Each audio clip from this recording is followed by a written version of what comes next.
Pumentri Rangba Kajala Meghalaya, Conrad Case Sangma, Halor Kajing Dawa Tung Kam Yaki Bahing, Jonki Blaklat Nagajisha Set Yap Hamukro, West Gentils District, Ulaong, Sorkar Kandang Peit but yet bniah Halor Kani. We are definitely examining that also. So we will speak to the people, and we have not discussed that in the cabinet as of now. As I said, today we have focused more on the overall safety, security and the presence of our forces. There are certain norms that are followed by the government.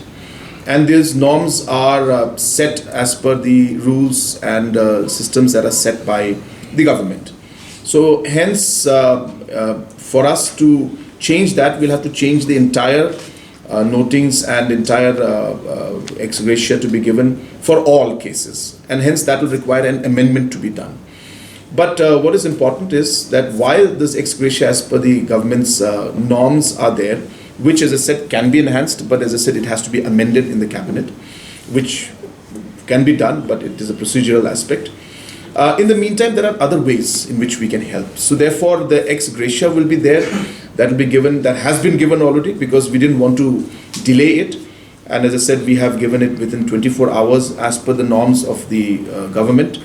And whatever additional help can be given from the government side, we are definitely exploring all the options and will be giving that.